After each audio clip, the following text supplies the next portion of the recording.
Hey everyone, and welcome to this episode of Meta Conversations. I'm joined today by Ahmed Hamdan, the founder and CEO of Unifonic, one of the largest and fastest growing startups in Saudi Arabia and the Middle East. Ahmed, thank you for joining us. Thank you, Ray. It's I my want to pleasure to start be off by with you today, and I hope that I will be a light and beneficial guest for you and for the audience. I'm sure you will be, and I think you have from our earlier conversation, a quick conversation we had. I think there's a lot for our audience, especially startup founders, to learn. And specifically, the part that I really want to start with is how long you've bootstrapped and your bootstrapping journey with Unifonic. 10 years of bootstrapping. I think probably you break the record maybe for Middle East startups in terms of bootstrapping before you got your first funding round. So tell us about that. When did you start Unifonic? What was the bootstrapping journey like? How did you get your first kind of like revenue, or how did you fund the company when you first started? This is a big question for a lot of early founders that are starting their businesses and they're trying to figure out how to get started. Sure. Yeah. So maybe it was not optional back then, but for sure it was a learning journey that shaped what we are today. Because as all of us know, when you bootstrap, you do things differently. You optimize for efficiency, and that built in the DNA of the organization and us as the founder different attributes that really needed, especially in the last 2-3 years when COVID hit, and in the first few months when COVID happened, we really wanted to optimize for efficiency. So I started back when I was in the college, 2006. And the way we started the business is I had a personal need for communication to a bigger group, as I was head of one of the clubs, and I wanted to broadcast a message to 300 students. And I couldn't do it back then because of the limitation of the tech. And I thought then there should be, as a software engineer, a way to do it using the power of the code and software. So we did it with my founder and brother, my youngest brother at high school back then, Hassan. And because the background that we come from, the resources that we have access to, and us as very young at that age, we have to bootstrap. So we grow slowly. Even the way we selected the business model and the product offering and the way we built the team was always influenced by the fact that we're bootstrapping. So for a long time, we were not in salary. For a long time, we didn't distribute dividends, although the company was profitable. The way we deal with customers and partners, and the cash flow management, all those decisions, and when we start building the team, get impacted by that fact. But maybe it comes at the cost of the growth back then, but the market was not ready for exponential growth. It was so early in our industry, in our markets. Yeah. So it was the best decision that we bootstrapped for 10 years, because it saved us a lot of money that probably will not be spent the right way if the market is not ready for that growth. And we learned a lot through that journey. You come from an engineering background from university, or what did you study? Yeah, I studied software engineering, but I never write code, And never wrote code, okay. And when you first started right off university, that's what I did as well, and I never got a job anywhere. And how did you go about, learning how to run a business, or did you just kind of throw yourself in the sea and figure out how to swim? Exactly, yeah, the street,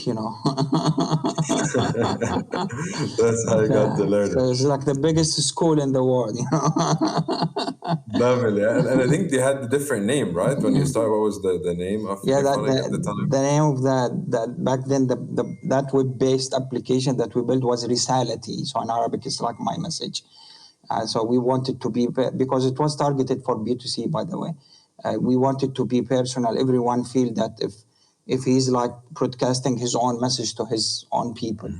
So we call it Risalati. It was, light green, the main logo, and it shows the old version of the mobiles back then, the Ericsson and the Band. Yeah, yeah, back in the old days. And you bootstrapped until what was your I think you'd made $10 million plus before you got your first funding. Yes, exactly. And I know it's a big number for anyone to bootstrap until that, milestone, even in very mature market or even emerging markets. But Yeah. we learned a lot through the process. We even pivoted many times. So there was a time where we were doing, anything tech, so we can, grow and generate cash. But then 2013, 14, I would say it was one of the most critical inflection point in the history of the company, where we get exposed to the international markets, and start to see how cloud and the smartphone and the AI and data disrupting many industries. We also built better governance. We established the first board before we raise even the fund, and through that process, we bought a strategy where we want to be in the next 4 years, and part of that was the fundraise. It was a planned milestone that we want to reach to, where we partner with organization that can take us to that milestone. So we started with this, vision, 2014, and we raised the first round 2018 October. So we worked our way until we were become ready to raise round and deploy capital to further expand the growth. How did you figure out that pivot point or that like kind of like switch to maturity and scale? Which is you looked at other players like Twilio and others. How did you go about that? How did you were you watching them for a while, or did you seek advice from someone to make that pivot? Yeah. So first, I it wouldn't say has. pivot, but like evolution. Exactly, yeah. First, we look inside, and then we start to, learn from outside. We look inside, we look into all the different business metrics. How is the growth in the revenue, the growth in the different, financial metrics, and we as individual and leadership matured, after being 10 years in the business. So we know what we like inside and what we don't like. And we start to question our decisions and strategy. Can we do it better? Can we grow faster? Can we be, maybe achieve better customer retention or expansion rates? Is the, our position in the market is the best that we can achieve? So we have those questions internally, and we come to a realization, no, we can change things. We can become even more successful than we are. And what's the way to do that? We start to, look outside, benchmark the global players in more mature markets, talk with different senior leaders who've been part of, bigger success stories at later stage. And then this is how we matured the thinking, the strategy, and then we start executing. And after that, in terms of your product, I want to switch a little bit, talk more about product, about the tech. You started from a personal need in university. You want to send out SMS to promote a club or to promote something, but then that's how you started, and that's the best way to start. But then the product evolved so much over time from when you were bootstrapped until later on when you really became at scale. What's your methodology when it comes to product engineering and design? What is your approach? Do you kind of like see what the market needs, conducting surveys, or do you look more and work within the team inside, or more kind of what your vision that you set for the company? And then how do you translate that into a go-to-market and a feature set and various things to add to the product? Yeah, so at Unifonic, we say like everything we do should start with the customer need and end with the customer, feedback. And most of the, evolution that happened, across the company and specifically in the product was always around that. Actually, the first hire that I made in the company back in 2008 was customer support. We invested a lot in, all the front, line jobs. So we really had, always, I would say, an obsession about how we can really understand the needs of the market, the customers' feedback, and come back with something that they will really love and take it to the next customer. So even and maybe it's something that happened, not necessarily the right thing. We never invested in actual traditional marketing things until recently, because the actual true marketing that was happening is the customer feedback, whether through surveys or the discussion. In the first few years, it always was me and the leadership team at the meeting rooms with the customers, trying to figure out how we can help them succeed with engaging their customers. And Is your customer the CTOs and tech of the client, or more the marketing side? both, but when we started in the old days, it was more the marketing. But then when the product matured, it become the CTOs. So right now we have 60% of the business more in the CTOs and the operation teams within the big enterprises, and 40% within the marketing and the customer, excellence, customer success.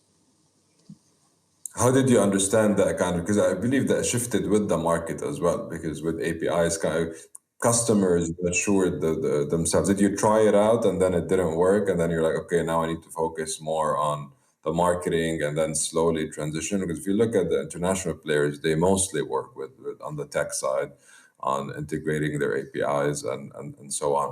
This is big localization kind of element, I guess. Exactly. And this is why this, like, I always get that question from whether investors or the ecosystem, how you compete with the international. So it's not the same. It's different. The way our markets evaluate products, make decision, and which product fits their need is totally different than the international, because it's driven by the capabilities and skills available in the market and demand of the end user. The beauty of our business is hugely influenced by the end user, because we are in the business of making it extremely easy to engage with end customers. So if end customers use WhatsApp more, it doesn't necessarily apply to US, for example. And then our products need to cater for that need, how we can help our customers engage over WhatsApp if it's the preferred channel. And to your question, early in like 2006 until 2014, 15, the APIs and developer community was not, anything that you could build a big business case around in the region. And the most of the use cases that were adopted is around marketing, and support. This is why we listen to that feedback and we double down. We build all the components and products that can help marketeers, customer support, customer success managers engage better with their customers to achieve their goals. But then as we, uncovered the need of the technical and operation team, we invested more in the, the APIs, the tech side, the infrastructure side. And also the segments were different. The early days, it was very difficult for us to penetrate enterprise. We were not recognized brand. We didn't have the right investment when it comes to infrastructure and security. So it was much easier for us to penetrate SMEs, and hence the marketing and the customer support, customer success use cases. But in the last 4 or 5 years, based on even the strategy update that we did post the Series A fund, we doubled down in the enterprise, and this is where we focus more in the CTOs and the CEOs of the world. Yeah, makes sense. And when it comes to actually choosing your target audience and who you are, this is a big question for a lot of, especially SaaS startups, defining their target segment. Is it, small to medium enterprise? Is it large enterprises? Is it individuals? Who do I go after? Because many times, like in your case, your product could be used by all sizes of companies. Did you figure that out just by trial and error, or was it more of a defined strategy, or did it shift over time? So in the early days, it was trial and error, but since 2015 is always planned based on the feedback that and the research that we do. So you got to start somewhere. In any B2B company, you got to start somewhere, whether it's SMEs or mid market or enterprise. You cannot do it all at the same time, especially in the early days. So that was something that we had clarity about. We cannot be everywhere. We need to focus on a specific segment. But when we look into what are the different options, we look into two key important things that we always had in mind. Number one is the opportunity size and the growth and this specific segment, and then number two is the competitive landscape. And we always try to optimize for bigger opportunity size and less competition. But then you need to start somewhere. We used to be SMEs and now we are enterprise. Yeah, we say enterprise first. We still do SMEs and mid-market. It's very difficult to go up stream, and if that been done perfectly, it's great, because then you have the scale to do both and grow both. We saw also the opposite, and which is much easier. You start with the enterprise and then you go down to cover other segments like mid-market and SMEs. What's your growth strategy about it? Is it more of an outbound kind of like approach, or inbound, or a combination of both? And how did you assemble that to get customers? Yeah, so with the enterprise focus that we had in the last 4 or 5 years, it become more outbound, and this is also a different nature based in the market, and it started to change recently with COVID, because people now are more online, so they can engage with the different ways of reaching to them online, and it can influence their buying decision. But what we have seen with the enterprises, like 70% of the efforts are outbound, and less is inbound. In the mid-market and the SMEs, it's the opposite. Most of the founders of the mid-market and SMEs, especially in the knowledge-based, they actually can be influenced with all the activities that you can do as a startup online. Do you have any tactics or things that you've used when it comes to outbound? A lot of startups rely on outbound sales and marketing. What has worked for you? Any tools that you've used in the past or today? I mean, your product is like outbound, kind of one way or the other, SMS and email and all of that. What is like things that have worked for you, whether early on to get your first 50 customers, or today to really get, land your multi-million-dollar enterprise customer? So when it comes to tools, of course, you have to try Unifonic, so it can help you with the the outbound. But so the first early stages, it's the story that you tell and how genuinely you care about the customers, and you as a leader, as a founder, being out there, telling the story to the customer and fulfill the promises that you promised them in those meetings. And I think there is no substitute for that, because it will, number one, build the trust and the confidence at the customer side, because they are making an important decision that will impact their organization and themselves. But also it will improve the learning cycle for you as a founder, so you perfect the product market fit and the after sales organization.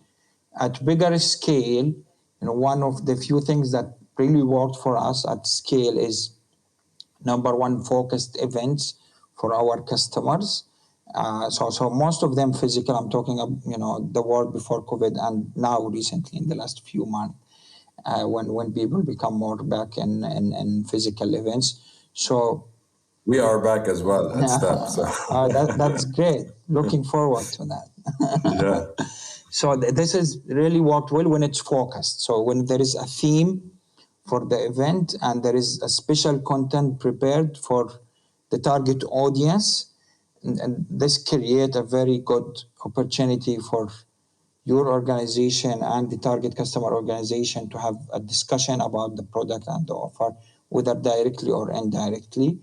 And then number two is how you can streamline the whole engine of SDR working to get to the right people and book the meetings, and then sales executive with the help of sales engineers and solution engineers to influence the decision, and then the account managers and customer success to land the deal and grow the business, plus all the back office support and delivery. So building that organization with the right shape, right leadership, the processes, the tooling behind that is the main engine that you can scale the outbound Yeah. activities. I'm gonna get to that in more detail in terms of like assembling a team, because that's extremely important about scaling. But to on the point of tackling at scale enterprise customers, your shift or your approach that's worked for you is shifting more to like thought leadership, to content, to educating, and to really positioning Unifonic as a leader in the space. Yeah. So what I always tell our marketeers and sellers is, when we go to that customer meeting, the customer has to know about Unifonic before we talk about it, and this is the importance of the thought leadership. Makes a big difference if they know or don't know. Exactly. It makes everything after that much easier. So how they should know about us? There are many activities that we can do, but simply just reverse engineer that. Think about who will take the decision of buying the product, and then ask yourself, as a marketer or as a founder, how I can reach to them before they think about the product. What are the content that they consume, what the events they attend, how they network. All those questions will lead you to the right way of engaging with those leaders, whether it's through online or offline or any other means. Going into what we were just talking about, assembling a team. This is, I think, the most challenging an underrated task for a founder to go from. I mean, you were already at quite a sizable company of $10 million plus, but really scaling from tens of employees to hundreds of employees, and then that's when you need to bring on experienced executives. You have to hire a lot of VPs, a lot of different people within the team. And then there's a lot of things that you're not going to continue to have the same kind of like daily access to or knowledge about. So you kind of have to build that team. And there's different, different leaders, different people have various approaches and ways that they go about that. But I want to hear more about kind of like your story and how you assemble that. So starting off with hiring executives and hiring people. So I know, for example, one of my friends, Jonathan Labin, was heading Facebook, and there's now working with you guys. So bringing people like Jonathan and others who are well experienced within it and their executives. What's your process for that? Finding such talent, bring them on, make them believe in the vision, from kind of like finding them to the interview to the when they join in terms of culture fit and so on, because that's very different from when you hire a junior engineer versus hiring someone who has 15, 20 years of experience and have been around the block. Yeah, I agree. By the way, I'm very big at building the right team and culture. I spend most of my time as founder and CEO, in this problem, and I truly believe that with the right culture and the right leadership team, there is no limit to what an organization can achieve. We live that, we practice that every day, and it's part of our DNA at Unifonic. And again, it starts with the story that you are telling, because those people, especially the leadership, they will always have somehow better options, and they will take sacrifices to join a startup at early stage. So they need to be part of a bigger purpose, a reason that will motivate them every day to push hard as much as you do as a founder. So, finding this story and purpose that will connect all those people together to serve one mission is the key part, even from the early, days. But also one thing that I learned, through the mentorship, which is an important thing when it comes to, all leadership and recruitment and culture aspect, is always speak with people who've been there, who done that, because it's not what you think. It's not something that you will learn from your school or college, or even if you are in any big corporate. It's totally different way when you are in a startup. Doesn't apply, all the things that you will learn in any organization when you go and build it yourself. So I learned a lot from many people who consult. I used to consult, and they were very great mentors for me. One of the things that we implemented early is hire for the next 18 months when you go and hire executive. So do not hire people for the next 2, 3, 4 years, because then the scope will be for them much less than what they want to do, and then they will be frustrated. And also do not hire people for the next 3 months, because as a startup you grow quickly and fast, and if they cannot achieve what you want them to achieve in 3 or 6 months and 9 months, then they become a burden. So this is one of the things that we do. We always look and what we want to achieve in the next 18 months, and then we ask ourselves, what's the right leader who can achieve that. One of the other things that we always use, which is part also of the cultures, to be very open and transparent with executive about since the early days about the expectation, and working for a startup is not something that everyone will enjoy. They need to know what they are signing up for. It's I would say always, anytime I meet an executive who never worked for a startup, told him, it's gonna be a chaos. It's organized chaos as we scale, but it's not something that is streamlined, and everything has a process. Like 70% of the time you have to create a process if needed, or you just put a guideline. Yeah, you're here to set the process. Yes. So I build the right expectation. I would say one of very important thing to succeed with attracting and also retaining the leaders at the organization. I can talk about this, all day and night. So I will leave it to you if you want me to speak in specific topics. And Yeah, I'm interested about the process of recruiting. So the reason why is because it's very, when we bring in someone who's very experienced, very senior, paying them a lot of money, there is one aspect of like you said, so that the cultural aspect where they come from versus the startup is extremely important joining, like in the interview process, to figure out if they fit culturally or not. And then there's the part after they join, for the first month, 2 month, whatever. How do you see the integration? And generally a lot of people, especially within startups, have been around for a while and grown with the company, and then you have senior executives coming in. There needs to be an integration, right? So you probably watch that very carefully as a leader. So I'm keen to know, what's your kind of approach for first recruiting, and find, like you talked about, find the right person, but then knowing during that interview process, what do you use as to kind of like evaluate, and then what are certain things you look out for? Where is your red lines? When do you know that this is someone who needs to leave now, or someone who needs to stay? Yeah, so in the interview process, few things that we implemented, and it was, a big leap for us to improve, our ability to recruit. By the way, I'm very proud with the effort that we achieved in the recruitment. Recently, we won the award of LinkedIn, the best, That's awesome. yeah, for the 500 and less employees company. So we're able really to attract good talents recently from all around the world, by the way, not only in the region.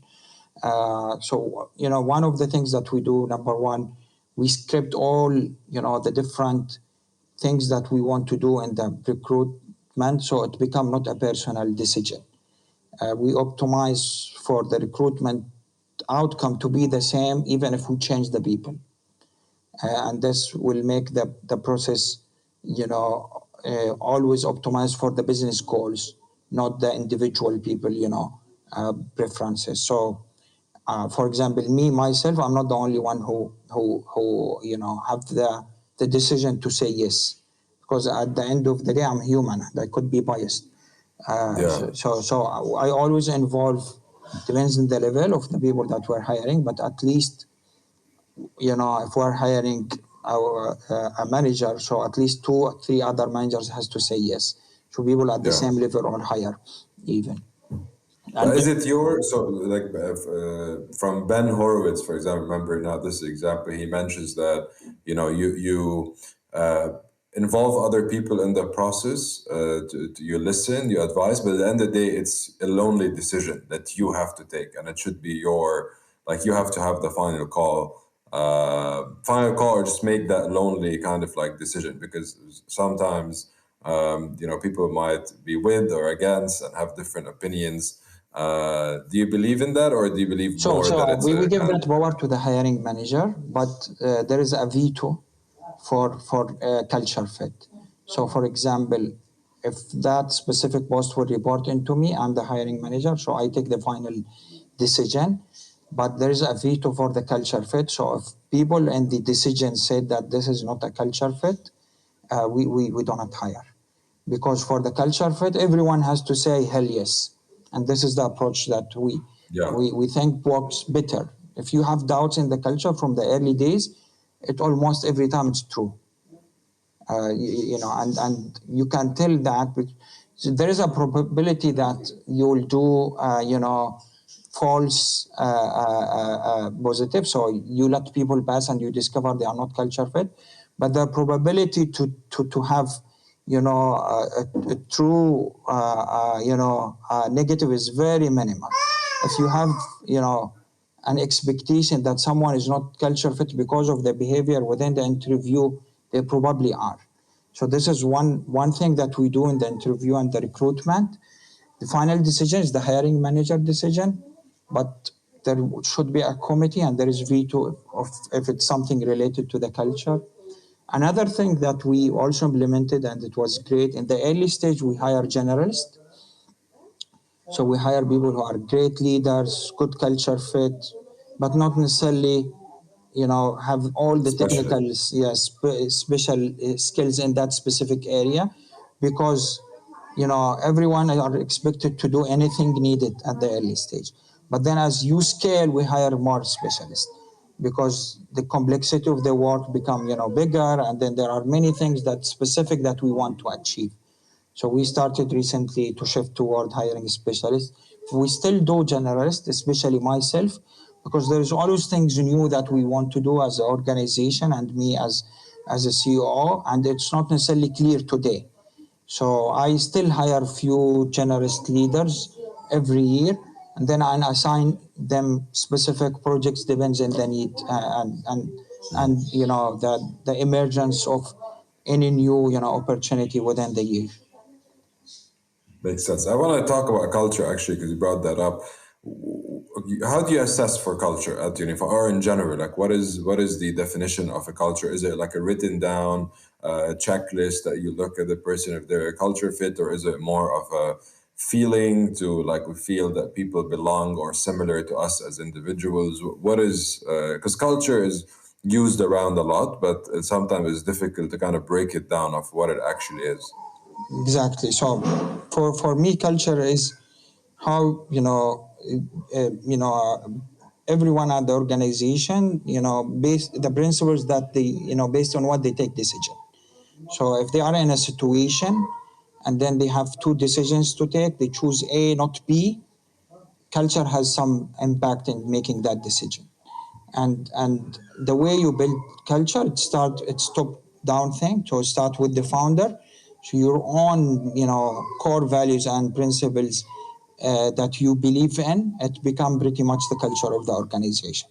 But it's Yeah, still, that's true. yeah, It's who you are. yeah, exactly.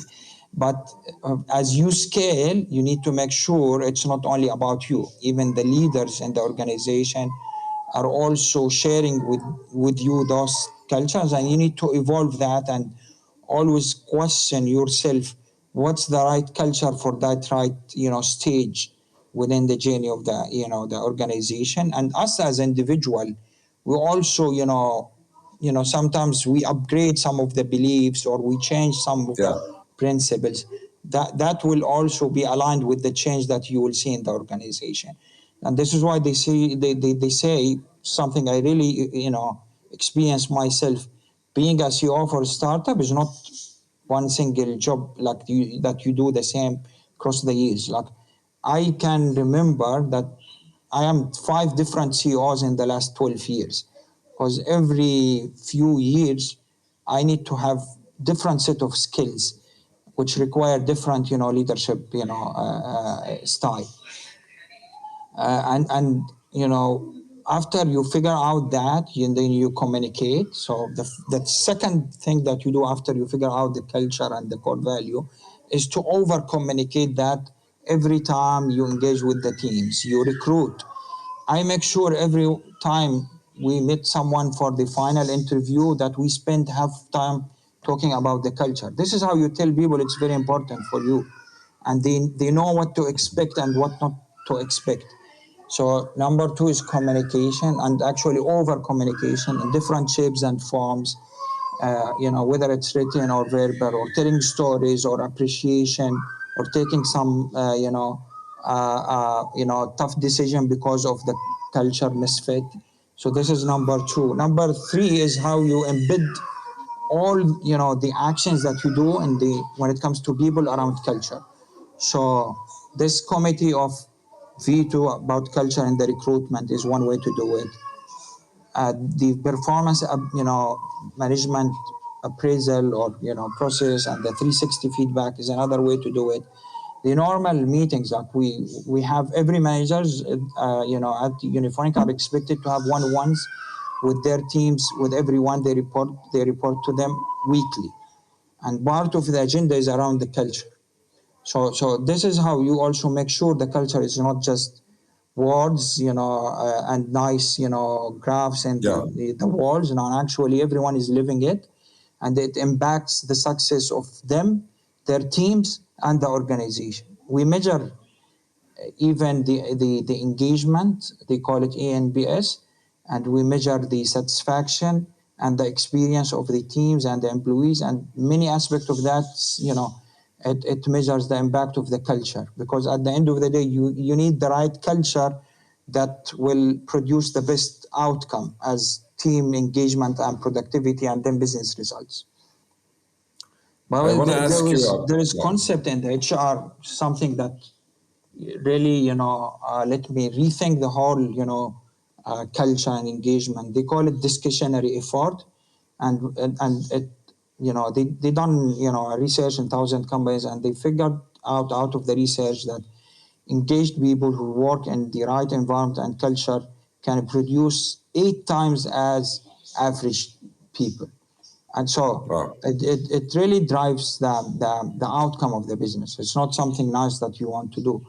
Sometimes you never estimate how important is the culture unless you have a problem in the culture, and then you start to realize, oh, it's damaging the organization. Yeah, absolutely. I want to ask you about a bit of a sensitive topic here as you start scaling as a startup.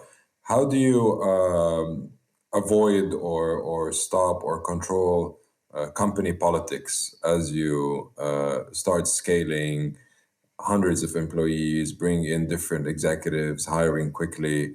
How do you go about that, and what have you learned from Yes, that? very critical, very important question, and a challenge that every organization will face, whether small or big. But as you become bigger, it's natural and normal that you're gonna have, those conflicts, and then it may result in some, internal politics that will create the friction, which will result in the Yeah, organization being very slow in achieving, business targets.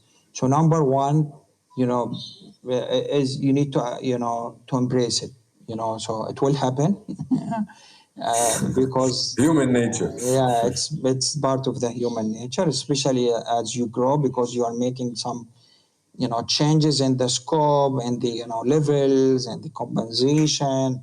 So number one, we have to embrace it and make sure that we face the elephant in the room, not escape from it.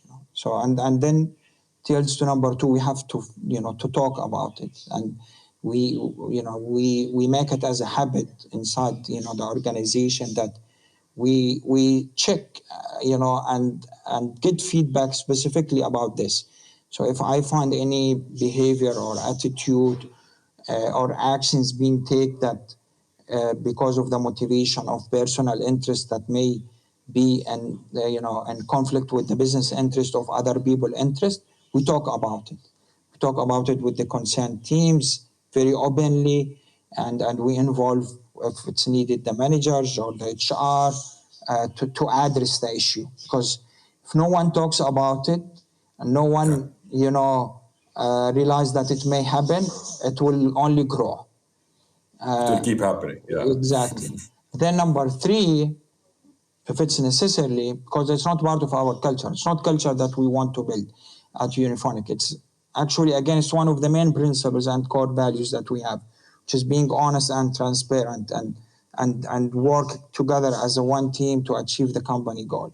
So if it's needed, we take aggressive action. So everyone knows that Actually. this is for us is a red line that cannot be crossed. So we may have to depart with people, or we do not give good feedback in the evaluation, the performance, because of things related to that. What's your approach when, I'm sure it's happened to you before and happens in a lot of growing startups, when you have two executives or two people in conflict? So there's a conflict, one of them comes and says, this other person is becoming, whatever, difficult to work with, or having issues with them. What is your kind of best way of addressing that as a CEO? So number one, I let them know that if there is a conflict between you, especially if they are leaders, and you guys couldn't solve it, for me, both of you, need to improve, regardless who is the one that created the conflict or made the mistake, because if A created the conflict, B couldn't handle it, then for me it's something that both need to work. Both have a problem, yeah. Both have a problem. So this is how I try to make sure those conflicts get resolved before they get escalated. So this is number one. Number two, if it's get escalated, I let them sit together and talk about it. It cannot be in the back doors and everyone is talking about the other one without facing it. So I ask them to sit together, talk about it, and put an effort to solve it, face the problem, understand the motivation and the drive of each person, put yourself in his shoe, and try to reach an agreement. And I monitor closely, but I do not interfere. And then if they couldn't solve it, if they report into me, of course I interfere. If they don't report into me, it's the manager responsibility, whether it's the same manager or two different managers, to reach to an agreement. And we encourage people to have what we call task conflict, not personal conflict. So we always try to convert those conflicts into a task conflict, different opinion about that task, and then the ultimate decision will go to the owner, who will be accountable for this. He will take the right decision or the ultimate decision, even if other people will not agree with him. At least we agree to disagree. But sometimes, and it happen, you cannot solve it, and it escalate and become very personal to the moment that both of them cannot work in the same environment, and sometimes you have to make a tough call. So whether you change the scope so they do not interact too frequently, or some of them You will have not. to Yeah, let go of someone, yeah. yeah. We spoke a little bit about kind of like all hands meetings, one-on-ones, and various kind of meetings to create more communication, to kind of continue to share that culture on a regular basis, communicate about these issues. Do you follow any specific format for, let's start with one-on-ones, whether your one-on-ones or the one-on-ones that different leaders and team members have within the organization? And what do you think about the importance of that? Yeah, so it falls under the importance of the communication, because those are different platforms how we can speak our mind and iterate and emphasize on what's important for us. And the way we start, so we evolved, we improved that many times based on the scale and the priority and the challenges that you have. So number one, I will always be open-minded to improve and reshape and change based on the outcomes that we want to achieve. Those are frameworks and has to be agile and flexible. Ahmed, I want to ask you about something that's specific to that contributes a lot to the communication across the company, and having that communication between you and team members, or between leaders and team members, specifically around one-on-one meetings. What is your format or approach or framework kind of to that? So it's part of the communication to reiterate and emphasize on what's important for the company and the culture. And one thing that we learned, they need to be flexible and agile, and we improved them actually many times across the years, because they are just tools to serve a purpose, and the purpose is to align everyone at the organization toward one goal. So for example, now every manager at Unifonic are expected to have one-on-ones with the direct report once weekly, and we actually encourage them to spend most of the time not talking about actual work, about talking about other things other than work. Are they happy, engaged? Do you have any problems in managing the relationship between the other colleagues within? So it's not about the task and the management of the task. It's more about the management of the person and how he's navigating all the relationship across the organization. And I do the same with my team. And then another important thing, that every leader at the organization, no matter how big your span is, you need to speak with all them, that the team members, at least once every 2 weeks. So I do, for example, we call it all minds. So I do once every week. I address everyone at the organization toward the end of the week, and we talk openly about the performance of the company, the challenges, any questions about the strategy, the direction. And we have many times some internal or external guests. So it has different themes, but it happens every week. Everyone are excited to join and ask and see the updates and share. So this is one thing that we are doing since long time, and we intend to keep, because it has very good influence in the culture and the organization. Another thing we do, the leadership calls every week. It's focusing the performance and the metrics and the updates. So everyone in the leadership sits together, and we prefer to be well prepared to the meeting with data points and documentation. So we spend the discussion is around only things that need to be agreed upon, or critical decision that we need to make. So we invest a lot of time before the meeting, so everyone come to the meeting ready with only very critical things that need to be discussed in the meeting. So this is the main three, I would say, themes: the one-on-one, the all minds, and the performance weekly meeting. And then we cascade those down across the organization. It's not only I like that you call it. Yeah. And the weekly leadership I like that performance. You call it all minds, not all hands. We call it all minds, not hands. And then the weekly meeting, we call it the WCM. And I will let you guess why we call it the WCM, the weekly performance meeting. WCM. Probably weekly. No, warrior command. I can't figure it out. Tell me. Warrior command meeting. It's like all hands on deck. So we call it warrior command meeting. Oh, awesome. I love that. I would have never guessed that, Yeah. but I love it. Amazing. Okay, to wrap up, we have a few minutes left. I want to talk about fundraising. You're the fundraise, millions of tens of millions and now hundreds of millions of dollars after your recent fundraising, one of the most funded startups in the region. How do you structure fundraising when you did the first round and then now did a mega round? How do you structure it? What have you learned from fundraising, and what is your approach to it? Yeah, I will take you back to the same answer that I usually use is the story again. And I hope you will not hate me because of this, but it's again the story. When we started, with the I love first, stories. yeah, when we started the fund, actually, it's common across the board. It's one of the most important traits for any founder and leader to have the ability of telling, true stories that you believe at, and then you partner with people who believe with the story and they touch their life and motivation, and the fundraising is not an exception from that formula for me.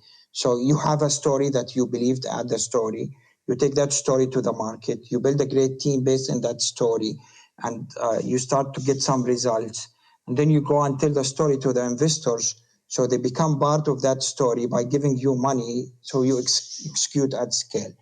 So when we went to the investors in Series A and B, it always was like part of that story. We need to go next.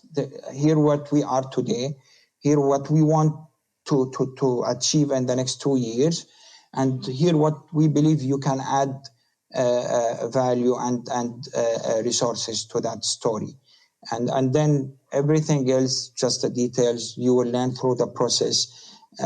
But we structurally think this way, so that will judge which investors we will talk with, which terms we will accept or not, which valuation we will target. And it connects everything that we do towards serving that goal. It worked well for us with the fundraising Series A, and using that money, we're able to grow the business by 5 times in the last 3 years. And now we did the same in Series B. Our next story is about being international, being a homegrown champion from the region to the outside world, and going to the wider customer experience space, not only the customer communication. And for that story to work, we need specific investors and partners who believe in the story, who believe in the team and the founders. And then we met many. We met almost 70 this time around, all high growth funds. On average, they manage 10 billion dollars, and they have more than 100 companies in their portfolio. But this is all part of the story: the scale, the portfolio companies that they have, the partners who will sit in the board, and the terms that they do. And we do reference check, by the way. One of the things that we started early in Series A, we do very detailed, deep reference check when we work with investors and partners within those funds. It's not only the fund, even the partner is more important than the fund, because he will spend most of the time, and it will be personal success story for him. So you need to make sure that you can work along with those great partners. My final question to you, what is next for Unifonic? Are we going to see a SPAC or an IPO soon? So I think we still have more bandwidth to grow privately, and there is a lot of opportunities that we can capture using private, whether it's equity or debt money, before we go IPO. We would rather do the IPO, not because it's the only option to raise fund. No, we would like to do the IPO because it's the best option to raise fund. So our ambition and plan to IPO in 3 years time, probably we'll raise fund before. And before we IPO, our plan is to IPO when we really believe the company at the right milestone to be a global success. So even our ambitions for the IPO and the market capitalization that we have in mind, it's something that can be massive for an organization at our space. Not and the benchmark is not the region, is the globe. That's really amazing, Ahmed. Thank you very much for joining us. Best of luck in your journey. Really looking forward to see what's next for Unifonic. Thank you for listening to this episode. If you like this podcast and want to listen to more episodes, subscribe to the Meta Conversations podcast on one of your favorite podcast channels.